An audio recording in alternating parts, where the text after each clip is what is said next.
যদি ছোটোবেলা থেকে মেয়েকে আপনি সুন্দর হিজাব পোশাক তরবিয়ত দিতে পারেন, এই মেয়ে বড় হয়ে ইনশাল্লাহ বেলাইনে যাবে না। কিন্তু ছোটোবেলা থেকে ওকে যদি আপনি নায়িকাদের মতো মানুষ করেন আর বড় হয়ে পস্তাবেন আমার মেয়ে কেন ছেলের হাত ধরে বাড়া গেল। তো এখানে এই ব্যক্তির সমস্যা ছিল সে নিজের আমলটাকে অনেক ভারী মনে করছিল এবং সে স্টেটমেন্ট দিয়ে ফেললো যে তোকে আল্লাহ পাক মাফ করবে না।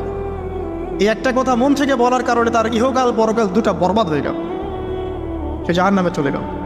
ঠিক আরেক ব্যক্তির ঘটনা আছে এমন, এগুলো সবগুলো রেফারেন্স আছে। এক ব্যক্তি প্রচুর ইবাদত করতো, আল্লাহ পাক তার ইবাদত করার জন্যে পাহাড়ের চূড়ায় একটা সুন্দর ব্যবস্থাও করে দিয়েছিলেন, সেখানে ডালিম গাছ হতো, ঝর্ণা আসতো, খাবারের কোনো অভাব নাই। হাদিসে এসেছে 500 বছর সে ইবাদত করেছে। কত বছর? কিয়ামতের মাঠে এই ব্যক্তির অবস্থা এমন হবে, তাকে জান্নাতে প্রবেশ করানোর জন্য নিয়ে যেতে বলা হবে যাও আমার রহমতে জান্নাতে চলে যাও। আল্লাহ পাক তাকে এই কথাটা বলবেন, কিন্তু এই ব্যক্তি বলবে আমার আমলের কারণে আল্লাহ পাক বলবেন আমার রহমতে জান্নাতে চলে যাও। ব্যক্তি বলবে আমার আমলের কারণে। আল্লাহ রাব্বুল আলামিন তখন তাকে দেওয়া সমস্ত নেয়ামতগুলোকে এক পাল্লায় করবেন আর তার সমস্ত আমলকে আরেক পাল্লায় করবেন। একটা চোখের যে নেয়ামত আল্লাহ পাকের, সমস্ত আমল ও 500 বছরের ইবাদত এতটুকু হয়নি। তারপর তাকে বলা হবে ওকে জাহান্নামে নিয়ে যাও।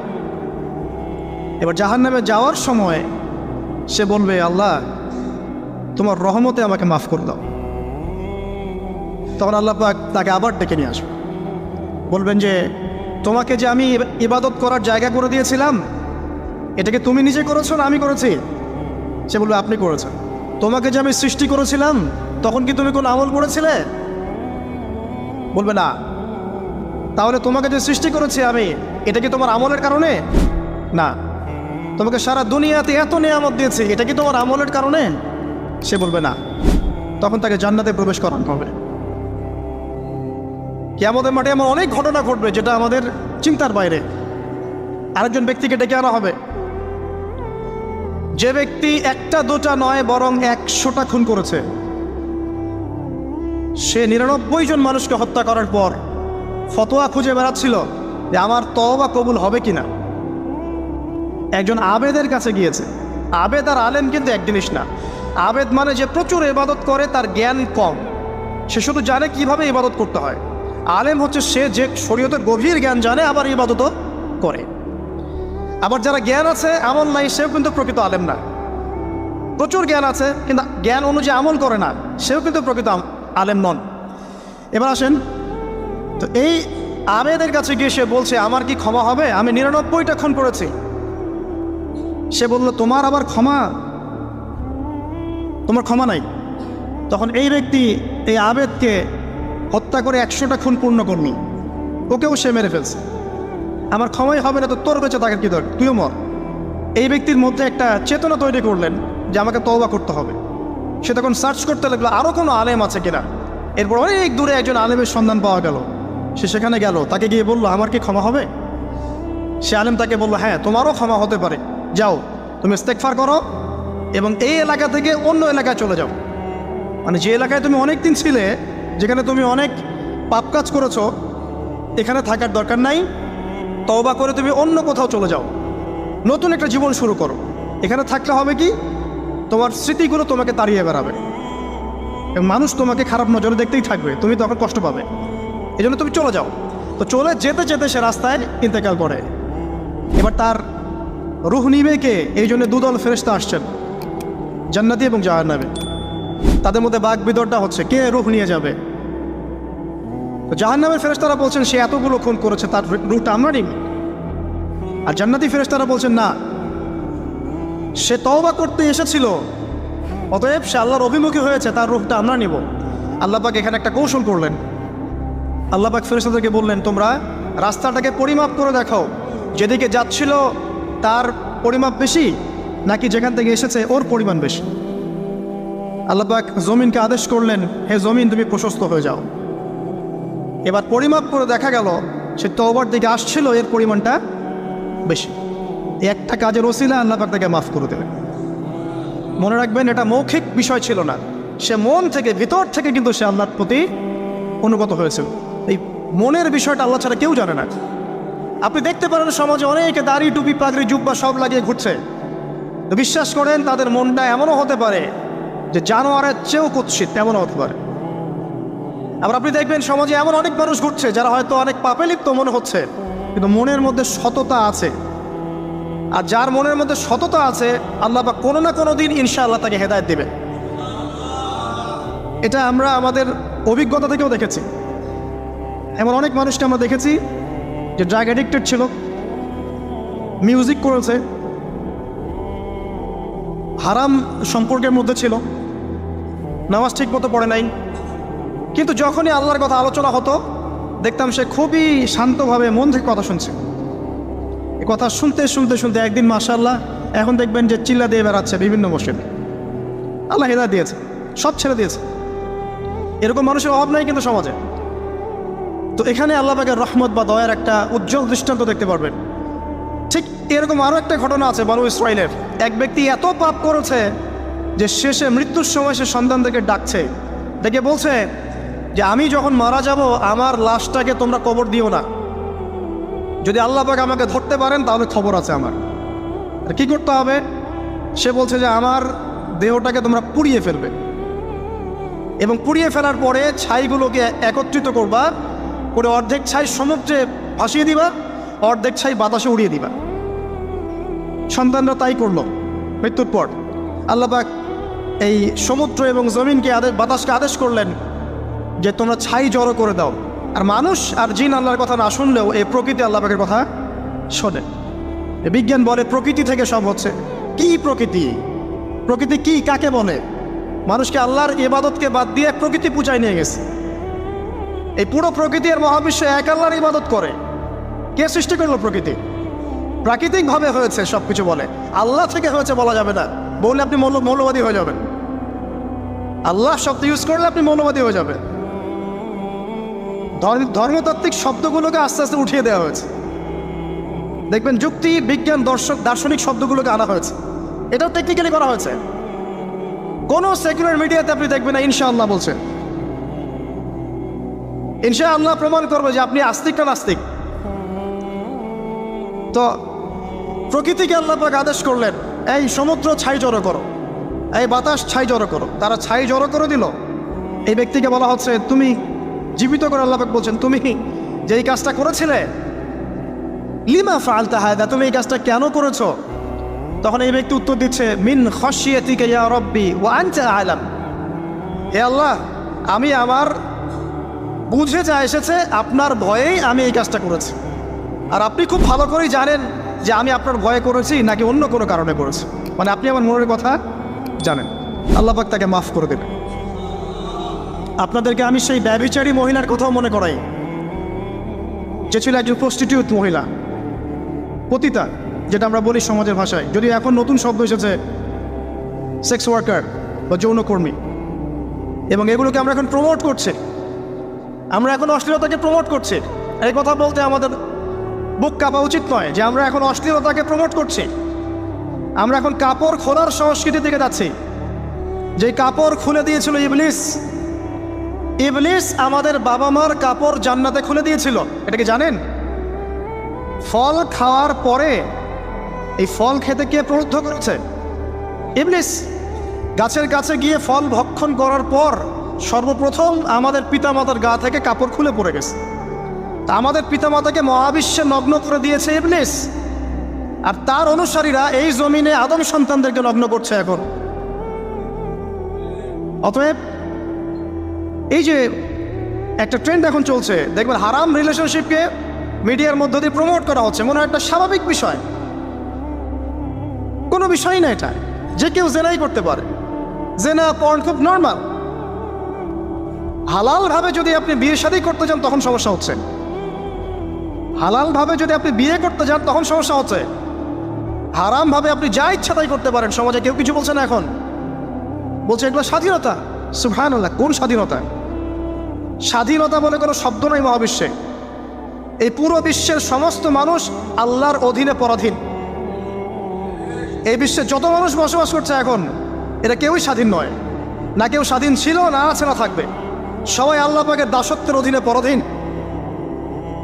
স্বাধীন সেই এই পৃথিবীতে যে ব্যক্তি শয়তানের তাবেদারি করে, ও নফসের তাবেদারি করে, ও তো স্বাধীন, যা ইচ্ছা তাই করতে পারে। এই যে অশ্লীলতার প্রমোটিংটা চলছে, এটাকে পারিবারিকভাবে বন্ধ করতে হবে। আল্লাহ পাক আমাদেরকে বোঝার তৌফিক দান করুন।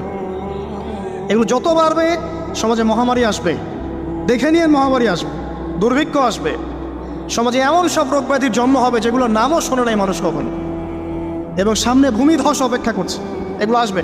যাই হোক, ওই মহিলা, যে ব্যক্তি একজন যৌনকর্মী ছিল, বা যেটা আমরা বলি ব্যভিচারিণী মহিলা ছিল, একটা কুকুরকে দেখেছে সে পানি পান করার জন্য তৃষ্ণার্ত, সে এটাতে মায়া করে দয়া করে তার মোজাটাকে নামিয়ে এই কূপ থেকে পানি উঠিয়ে কুকুরকে পান করিয়েছে। এই একটা কাজের বদৌলতে আল্লাহ রাব্বুল আলামিন এই ব্যভিচারী মহিলাকে মাফ করে জান্নাত দিয়ে দিয়েছে। হাদিসে এটাও এসেছে, নবী সাল্লাল্লাহু আলাইহি ওয়াসাল্লাম বলেছেন, ইরহামু মান ফিল আরদ, তোমরা সবাই জমিনবাসীর প্রতি রহম করো। জমিনে মুসলিমই থাকতে হবে, তাদের প্রতি রহম করতে হবে এমন নয়, জমিনবাসী যারাই আছে সবার প্রতি রহম করো, জাতি ধর্ম বর্ণ নির্বিশেষে, এমনকি পশু পাখির প্রতিও দয়া করো। ইরহামু মান ফিল আরদ, জমিনে যারা আছে সবার প্রতি রহম করো। ইয়ারহামুকুম মান ফিস সামা, যিনি আসমানে আছেন তিনি তোমাদের প্রতি রহম করবেন ইনশাআল্লাহ। ইসলাম এই কথাগুলো বলেছে 1400 বছর আগে। আজকের এই বিশ্বের সোকল্ড এই মডার্ন বিশ্বে, যেখানে মানুষের রক্তের কোনো দাম নাই, সেখানে ইসলাম পশু পাখির অধিকার নিয়ে কথা বলেছে 1400 বছর আগে। কাদেরকে কি শেখাতে আসেন? কোরআন এবং সুন্নাহর বাইরে অভ্রান্ত সত্যের কোনো উৎস আছে? এখানে যা আছে তাই চূড়ান্ত। মানতে চাইলে মানেন, না মানতে চাইলে জাহান্নামে যান, কেউ তো বাধ্য করছে না। লাকুম দীনুকুম ওয়ালিয়া দীন। আল্লাহ পাকের রহমত দেখেন। আরেকটা ঘটনা আছে এমন, একটা বিড়ালকে বেঁধে রেখেছিল এক মহিলা, খাবার দেয় নাই, কষ্ট দিয়েছে। একটা বিড়ালকে খাবার না দিয়ে কষ্ট দেওয়ার কারণে এই মহিলাকে আল্লাহ পাক জাহান্নামে পাঠিয়েছে। এরকম কত ঘটনা আছে, এই ঘটনাগুলো হাদিসের পাতায় বর্ণিত আছে। কোরআনে কি বলছে দেখুন। কোরআনের আমি কয়েকটা পয়েন্ট আপনাদেরকে খালি বলছি, এটা নিয়ে আমি সকালে ভাবছিলাম। আল্লাহ পাক আদম আলাইহিস সালামকে সৃষ্টি করেছেন আমরা সবাই জানি, কিন্তু আল্লাহ পাক সূরা সাদের মধ্যে বলছেন ইবলিসকে, হে ইবলিস, তোমাকে কিসে বারণ করলো আদমকে সিজদা করতে, যে আদমকে আমি নিজের হাত দিয়ে সৃষ্টি করেছি। আল্লাহ রাব্বুল আলামিন যে আমাদেরকে এত যত্ন করে ভালোবেসে সৃষ্টি করেছেন, এটা কি আল্লাহ পাকের দয়ার নিদর্শন নয়? মহাবিশ্বের অন্য কোনো মাখলুক সৃষ্টির ব্যাপারে আল্লাহ পাক বলেন নাই খলাকতু বিয়াদাই, আমি নিজ হাতে তাকে সৃষ্টি করেছি। শুধু সৃষ্টি নয়, সৃষ্টি করার পর আল্লাহ পাক তাকে সমস্ত নাম শিক্ষা দিয়েছেন। এই যে জ্ঞান শিক্ষা দেওয়া, জ্ঞান, এটা আল্লাহ পাকের সবচেয়ে বড় নিদর্শনগুলোর মধ্যে অন্যতম। এবং আল্লাহ পাকের সবচেয়ে বড় দয়া, আমার মত এটা, মানব জাতির উপরে আল্লাহ পাকের সবচেয়ে বড় দয়াটা হচ্ছে কি জানেন? আল্লাহ পাক আমাদেরকে জ্ঞান শিক্ষা দিয়েছেন, ওহী নাজিল করেছেন। এটা সব কিছুর ঊর্ধ্বে। কারণ আপনি তওবা করবেন, জ্ঞান লাগবে। নামাজ পড়বেন, জ্ঞান লাগবে। রোজা রাখবেন, জ্ঞান লাগবে। যাকাত দিবেন, ইলম লাগবে। আপনি দিনের যে কোনো আমল করেন, ইলম লাগবে। জান্নাত জাহান্নামের পথ খুঁজে পেতে হলে ইলম লাগবে। দেশ চালাবেন, ইলম লাগবে। অর্থনীতি চালাবেন, ইলম লাগবে। ইলম ছাড়া কিছু নাই, ইলমের উপরে কিচ্ছু নাই। এই ইলমটা আল্লাহ পাক কাকে শিক্ষা দিয়েছেন? আদম আলাইহিস সালামকে। আমরা তো শিখেছি সমাজবিজ্ঞান বইগুলোতে যে আমাদের পূর্বপুরুষরা নাকি গুহায় থাকতো, আর গাছের ছালপাতা খেয়ে থাকতো, তাই না? লতা পাতা খেয়ে থাকতো, গাছের ছালপাতা খেয়ে পোশাক পরতো আর কি। বোগাস, ডাহা, মিথ্যা কথা। আল্লাহ রাব্বুল আলামিন সূরা বাকারা এবং সূরা আরাফ পড়ে দেখেন, আল্লাহ পাক বলছেন যে আদম আলাইহিস সালামকে আল্লাহ পাক সমস্ত নাম জ্ঞান শিক্ষা দিয়েছেন। মহাবিশ্বের যে প্রয়োজনীয় জ্ঞানগুলো আছে সেগুলো আল্লাহ পাক আদমকে শিখিয়েছেন আলাইহিস সালাম। ওয়াল্লামা আদামাল আসমাআ কুল্লাহা, আল্লাহ পাক আদমকে সমস্ত নাম শিক্ষা দিয়েছেন। আমাদের পিতা মাতারা মূর্খ ছিলেন না, তারা সৃষ্টি থেকেই জ্ঞানী ছিলেন। আদম আলাইহিস সালামের পারমাণবিক বোম বানানোর কোনো প্রয়োজন ছিল না, ছিল? বানান নাই। আপনার মধ্যে এই জ্ঞানটা আসছে কিভাবে? বাই ডিএনএ আপনি জ্ঞান পাচ্ছেন, কারণ আমরা আদম সন্তান। অনেক জ্ঞান আমাদের ভিতরেই আছে, এগুলো চর্চার মধ্য দিয়ে, গবেষণার মধ্য দিয়ে প্রস্ফুটিত হয় মাত্র। জ্ঞান ভিতরে আছে আমাদের পিতাকে জ্ঞানী করে পাঠানো হয়েছে। এই জ্ঞান শিক্ষা দেওয়াটা হচ্ছে আল্লাহ পাকের সবচেয়ে বড় দয়াগুলোর মধ্যে একটা। রহম করেছেন। শুধু তাই নয়, আদম আলাইহিস সালামকে এমন জ্ঞান শিক্ষা দিয়েছেন যে জ্ঞান ফেরেশতারা পর্যন্ত জানতো না। এটা কি দয়া নয়? এটা কি আদম সন্তানের প্রতি ভালোবাসা নয়? তারপরে সেজদা করিয়েছেন। মহাবিশ্বে অন্য কাউকে কি সেজদা করানো হয়েছে? কোরআনে কি এমন কোনো দলিল আছে যে আদম আলাইহিস সালাম ছাড়া অন্য কাউকে সব ফেরেশতারা সেজদা করেছেন? আছে? তাহলে এই যে সম্মান দেয় আল্লাহর পক্ষ থেকে, সম্মান কিসের ভিত্তিতে? সম্মান শারীরিক ক্ষমতার ভিত্তিতে? সম্মানটা কি কারণে? জ্ঞানের কারণে, ইলমের কারণে, জ্ঞানের কারণে সম্মান। এই সম্মান দেওয়াটা কি আল্লাহ পাকের রহমত এবং দয়ার নিদর্শন নয়? অতএব সম্মান পেতে হলে, আল্লাহর রহমত পেতে হলে সেই জ্ঞানের চর্চায় আবার ফিরে আসতে হবে। আপনি যদি আজও সেই ওহির জ্ঞানের চর্চা করেন, আল্লাহ পাক এই পৃথিবীবাসীর বুকের মধ্যে আপনার জন্য সম্মান পয়দা করে দিবে ইনশাআল্লাহ। দেখে নিন, ওই সেই জ্ঞানে যদি আপনি এখনও চর্চা করেন, আজও আপনি সম্মানিত হবেন ইনশাআল্লাহ। ব্যক্তির চর্চা করলে ব্যক্তি সম্মানিত হবে, একটা পরিবার চর্চা করলে ওই পরিবার সম্মানিত হবে, একটা সমাজ যদি চর্চা করে সেই ওহির জ্ঞান, ওই সমাজ সম্মানিত হবে। একটা দেশে যদি আপনি ওই ওহিভিত্তিক জ্ঞান ছড়িয়ে দেন, পুরো দেশকে আল্লাহ পাক সম্মানিত করবে ইনশাআল্লাহ, পুরো জাতিকে সম্মানিত করবে ইনশাআল্লাহ। আরও সামনে যান, এই যে আদম এবং হাওয়া আলাইহিস সালাম গাছের কাছে চলে গেলেন, ফল খেয়ে ফেললেন, কারণ আমরা আদম সন্তান, ভুল করি। আল্লাহ পাক সাথে সাথেই বহিষ্কার করে দিয়েছেন? না, আল্লাহ পাক তওবা করার জন্যে কালিমা শিখিয়ে দিয়েছেন। সুবহানাল্লাহ, তাদের কালিমা জানা ছিল না। আল্লাহ পাক বলছেন ফাতালাক্কা আদাম মির রাব্বিহি কালিমাত। আল্লাহ পাকের কাছ থেকে আদম আলাইহিস সালাম কিছু বাক্য শিখে নিলেন, যেই বাক্য দিয়ে ফাতাবা আলাইহি, সে আল্লাহর কাছে তওবা করল। কোন সেই বাক্য? সূরা আরাফে আছে, রব্বানা যালামনা আনফুসানা ওয়া ইন লাম তাগফির লানা ওয়া তারহামনা লানাকুনান্না মিনাল খাসিরিন। এই দোয়া কে শিখিয়ে দিয়েছে? আল্লাহ। এই তওবার বাক্য যে শিখিয়ে দেয়, এটা কি দয়ার পরিচয় নয়? আমরা আল্লাহর কাছে ফিরে যাব, তওবা করবো, ইস্তেগফার করব, এই জ্ঞানটা শিখিয়ে দেয়া কি আল্লাহ পাকের দয়ার পরিচয় নয়? তাহলে আমরা কীভাবে ক্ষমা চাইতাম? কিভাবে ক্ষমা চাইলে আল্লাহ পাক সমস্ত গুনাহ মাফ করবেন, এই পদ্ধতিগুলো বলে দেয়া কি আল্লাহ পাকের দয়ার পরিচয় নয়? তারপর সামনে যান, পৃথিবীতে নামিয়ে দিয়ে আল্লাহ পাক ক্ষান্ত হয়ে যাননি। আল্লাহ রাব্বুল আলামিন আসমান থেকে হেদায়েতের গ্রন্থ পাঠিয়েছেন, বলেছেন এই গ্রন্থের মধ্যে যা আছে মেনে চললে তোমরা আবার জান্নাতে ফিরে আসবে ইনশাআল্লাহ। আল্লাহ পাক আদম এবং হাওয়া আলাইহিস সালাম এবং আদম সন্তান সবাইকেই সৃষ্টি করেছেন, উদ্দেশ্য হচ্ছে আল্লাহ পাক আমাদেরকে জান্নাত দিতে চান। আল্লাহ পাক চান যে আমরা যেন জান্নাতে যাই। যদি আমরা জান্নাতে যেতে না পারি পরকালে, একটা কারণে যেতে পারবো না, অনলি একটা কারণ, সেটা হলো আমাদের নিজের দোষে। একটা কারণ, যারা জাহান্নামে যাবে মানুষ এবং জিনদের মধ্যে, নিঃসন্দেহে মহাবিশ্বে তারা ছাড়া জাহান্নামে যাওয়ার উপযুক্ত কেউ ছিল না। ও জাহান্নামে যাওয়ার উপযুক্ত ছিল বলেই আল্লাহ পাক তাকে জাহান্নামে পাঠাবেন। আর যারাই জান্নাতে যাবে প্রত্যেকেই শুধু আমলের বদৌলতে যাবে না, বরং আল্লাহ পাকের রহমতেই যাবে। আল্লাহ পাকের রহমত যাদের উপরে বর্ষিত হবে তারাই জান্নাতে যাবে ইনশাআল্লাহ। কে আমল দিয়ে যেতে পারবে না। যত আমলই করি বলা যাবে না এই আমলের বদৌলতে জান্নাতে যেতে পারবো। আল্লাহ পাক দয়া না করলে হবে না। আল্লাহ পাক চান যে আদম সন্তান যেন জান্নাতেই যায়।